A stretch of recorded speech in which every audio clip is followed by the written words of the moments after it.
हाय everyone, नमस्ते, welcome और welcome back to my channel colours of life and welcome to another video. I hope आप सब अच्छे होंगे, अपना ट्रीटमेंट सही से करा रहे होंगे। तो आज के वीडियो में हम बात करेंगे एब्डोमिनल टीबी के बारे में। एब्डोमिनल टीबी जो है पेट की टीबी, एक एक्स्ट्रा पल्मोनरी टीबी है। एब्डोमिनल टीबी कैसे होता है? एब्डोमिनल टीबी जो है, जब टीबी का बैक्टीरिया माइक्रोबैक्टीरियम ट्यूबरक्लोसिस जो है वो आपके एब्डोमेन को अफेक्ट करता है, वो आपके पेट को अफेक्ट करता है। तो एब्डोमिनल टीबी जो है ये स्टमक को अफेक्ट करता है, इंटेस्टाइन को अफेक्ट करता है, लीवर स्प्लीन को अफेक्ट करता है। और एब्डोमिनल टीबी जो है ये आपके 5% ऑफ टीबी केसेस में होता है। ये बहुत ही कम लोगों में होता है कंपेयर टू लंग्स टीबी। ये बहुत कम लोगों में होता है। 5% ऑफ टीबी केसेस जो है एब्डोमिनल टीबी होता है।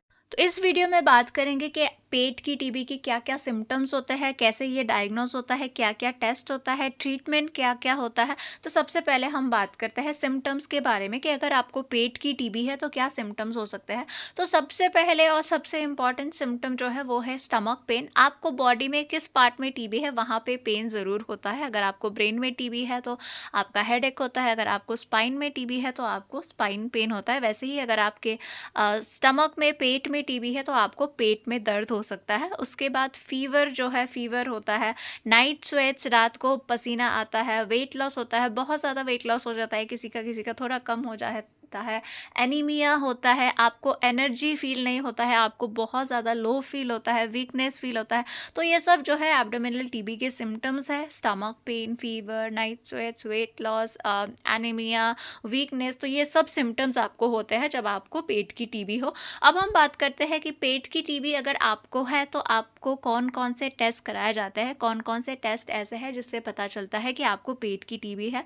तो कोई भी टीबी हो, सबसे पहले आपका सीबीसी और ईएसआर होता ही होता है। सीबीसी कंप्लीट ब्लड टेस्ट और ईएसआर होता है। उसके बाद आपका चेस्ट एक्सरे हो सकता है, क्योंकि सबसे पहले डॉक्टर्स ये भी देखते हैं कि चेस्ट में टीबी ने अफेक्ट किया है या नहीं, लंग्स में टीबी है या नहीं। तो अगर आपके एक्स्ट्रा पल्मोनरी टीबी भी है तो भी एक बार आपका चेस्ट एक्सरे होता है। उसके बाद आपका जो है एब्डोमिनल सीटी हो सकता है, आपके एब्डोमेन का सीटी होता है। उसके बाद एब्डोमिनल अल्ट्रासाउंड होता है। अल्ट्रासाउंड बहुत इंपॉर्टेंट है। एब्डोमिनल सीटी, एब्डोमिनल अल्ट्रासाउंड, और अगर ज़रूरत पड़ती है तो आपका बायोप्सी भी हो सकता है। तो ये कुछ टेस्ट होते हैं एब्डोमिनल टीबी के लिए। अगर मुझसे कुछ टेस्ट छूट गई हो और आपको पता हो तो आप कमेंट्स में लिख दीजिए, बहुत लोगों की हेल्प होगी। और एब्डोमिनल टीबी जो है ये किसी को फैलता नहीं है, बहुत इंपॉर्टेंट पॉइंट है। ये एक एक्स्ट्रा पल्मोनरी टीबी है। तो अगर आपका लंग्स इन्वॉल्वमेंट नहीं है, आपको सिर्फ पेट में टीबी है, लंग्स में नहीं है, तो ये टीबी आप किसी को फैलाते नहीं है। तो आपको इतना ज़्यादा प्रिकॉशन लेने की ज़रूरत नहीं है। एब्डोमिनल टीबी एक इंसान से दूसरे इंसान में नहीं फैलती है।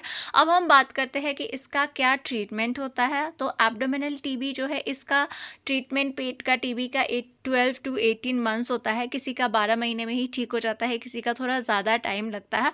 तो जितना टाइम डॉक्टर सजेस्ट करते हैं आपका एटीटी, एंटी ट्यूबरक्लोसिस ट्रीटमेंट, उतना टाइम आपको मेडिसिन लेना है।